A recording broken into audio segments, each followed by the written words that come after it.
Salam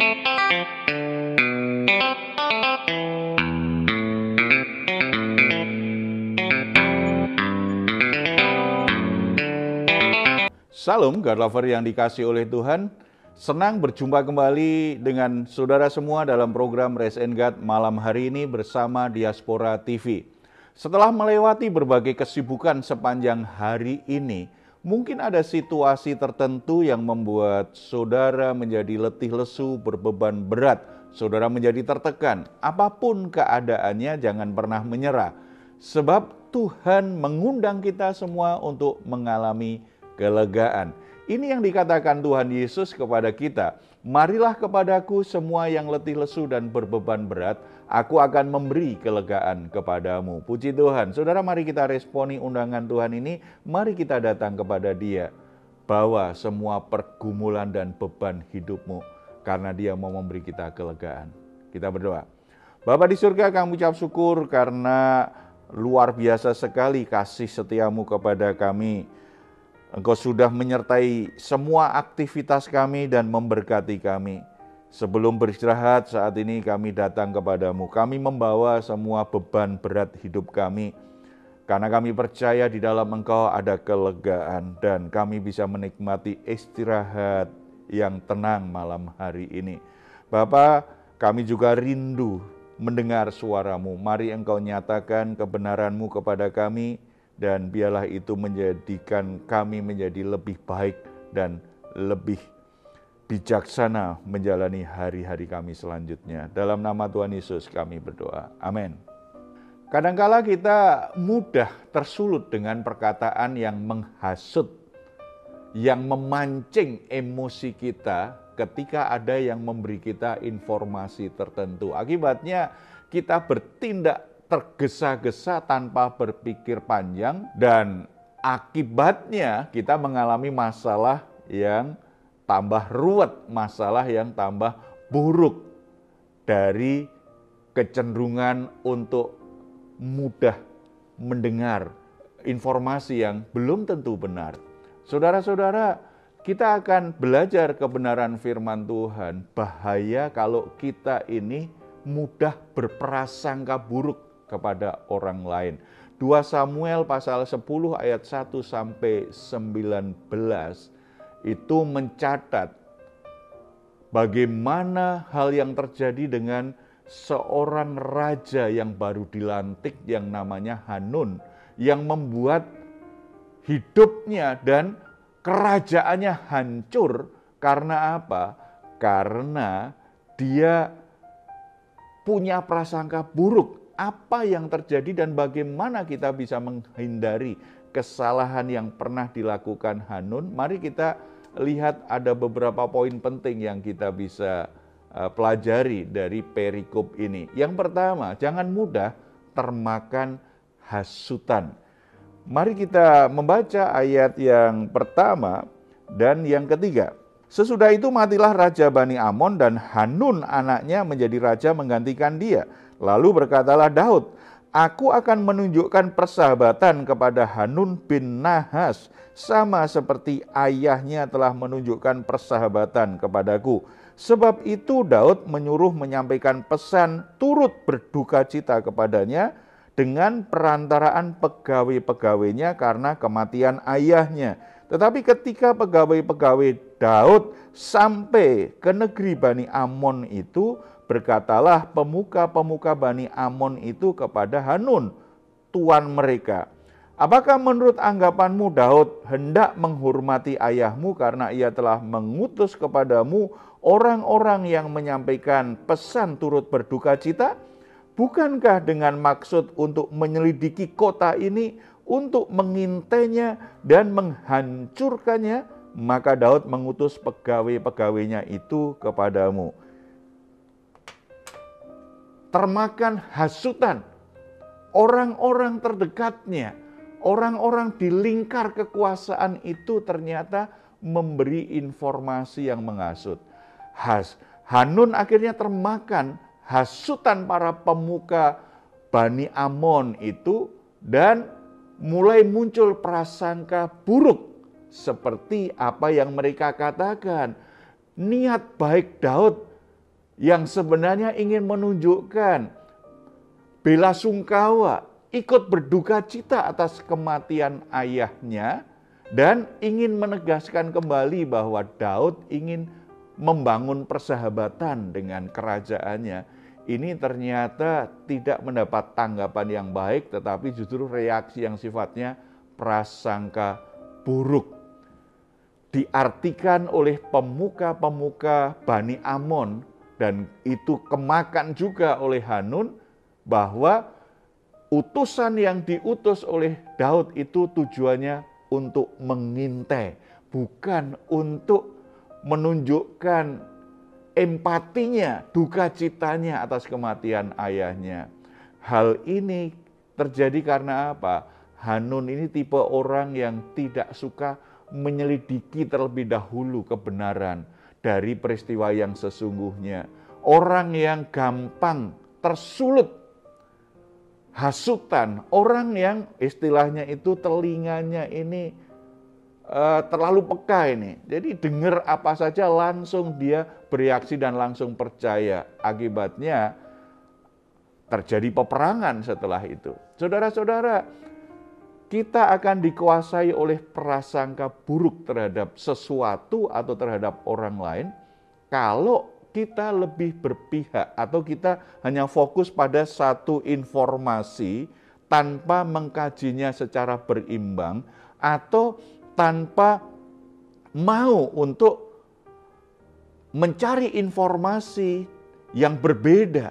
Jadi begitu ada satu orang ngomong, kita langsung percaya.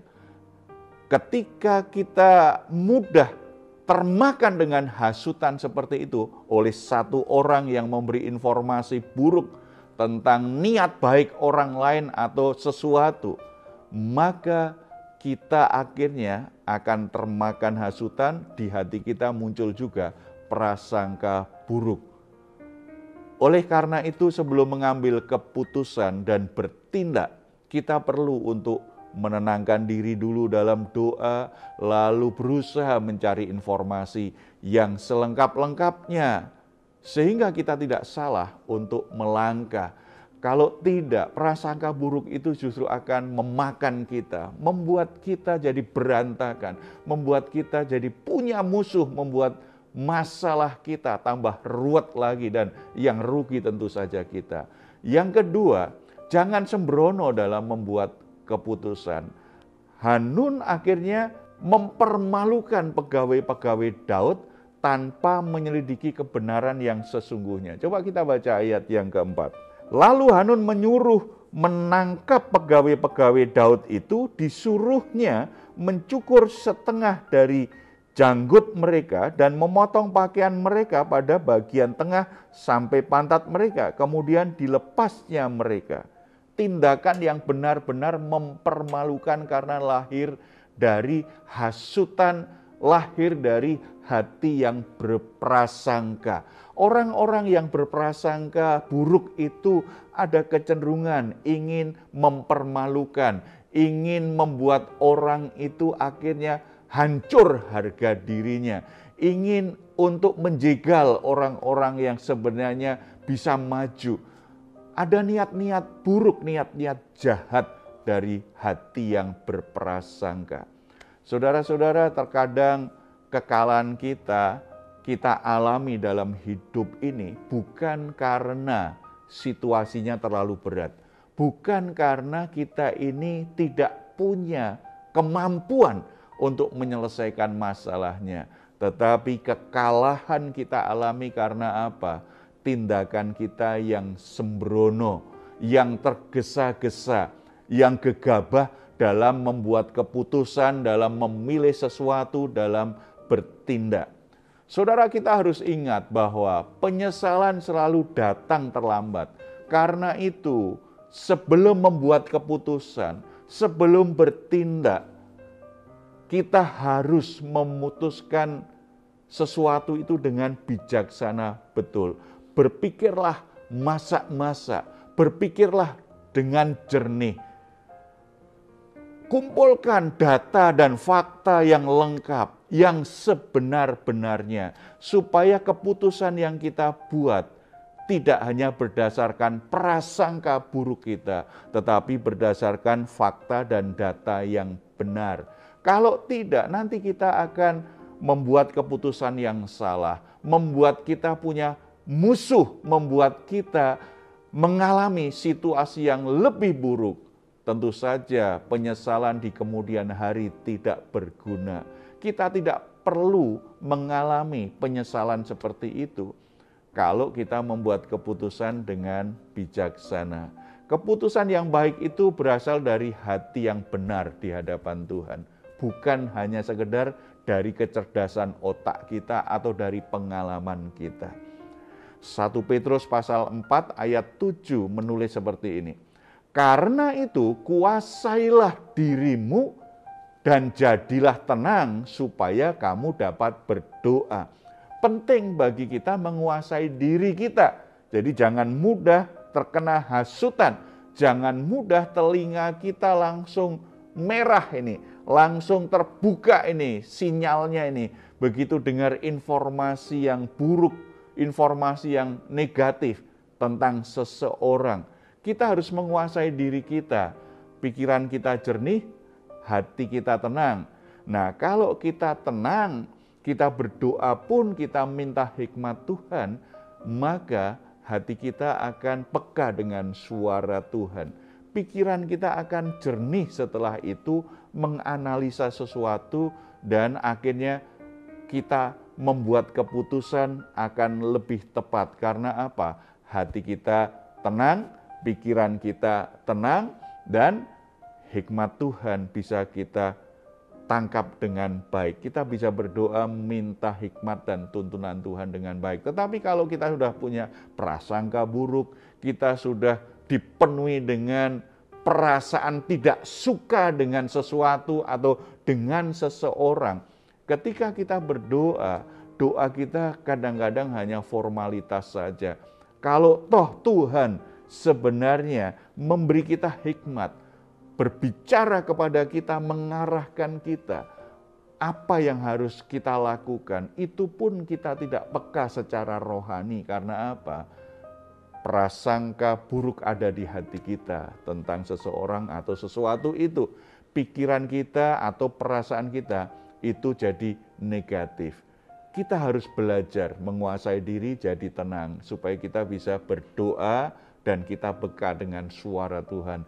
Kita jadi peka dengan tuntunan Tuhan. Nah, kalau ini terjadi, maka kita menjadi orang bijaksana, bukan orang yang mudah kena hasutan dan jadi berprasangka buruk. Kita sedang membangun kehidupan kita dengan cara yang benar. Hasilnya pasti kebahagiaan, hasilnya adalah keharmonisan, hasilnya adalah hal-hal yang menyenangkan untuk kita nikmati, dan itu mempermuliakan Tuhan. Mari kita datang kepada Tuhan, kita bersatu dalam doa. Bapa di surga, kami bersyukur untuk anugerah-Mu yang sempurna lewat Yesus Kristus. Terima kasih Tuhan sudah menolong berbagai permasalahan kami sepanjang hari ini, dalam aktivitas kami, dalam pekerjaan kami. Tuhan menolong sehingga kami bisa melakukannya dengan baik.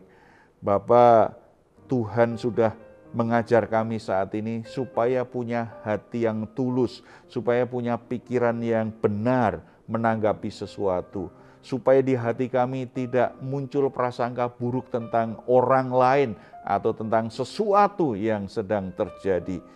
Tuhan, biarlah Roh-Mu mengajar kami dan menolong kami untuk punya sikap yang benar menanggapi sesuatu, tidak seperti Hanun yang begitu mudah kena hasutan. Beri kami ketenangan hati, beri kami penguasaan diri, supaya kami menjadi peka untuk mendengar suara-Mu. Dalam doa-doa kami bisa mengerti bagaimana Tuhan menuntun dan mengarahkan kami. Hamba-Mu berdoa untuk saudara-saudara yang saat ini sedang bergumul membuat keputusan atau mau melakukan sesuatu, mereka membutuhkan tuntunan-Mu. Mari Tuhan, Kau menolong mereka. Taruh di hati dan pikiran mereka hikmat yang dari Tuhan, tuntunan yang dari Tuhan. agar mereka akhirnya membuat keputusan yang benar untuk hidupnya. Bagi saudara-saudara yang sedang mengalami masalah akibat prasangka yang buruk, akibat keputusan yang salah, Tuhan juga menolong supaya mereka bisa kembali di jalan yang seharusnya dan punya sikap hati yang lebih benar terhadap orang lain, bisa memberikan kasih Tuhan kepada orang-orang di sekitarnya. Terima kasih Bapa, terpuji namamu dalam nama Tuhan Yesus. Amin.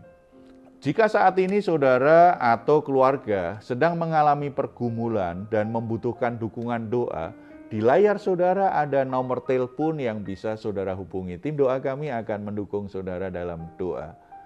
Silahkan jika saudara ingin memberikan komentar, tuliskan komentar saudara di channel Diaspora TV.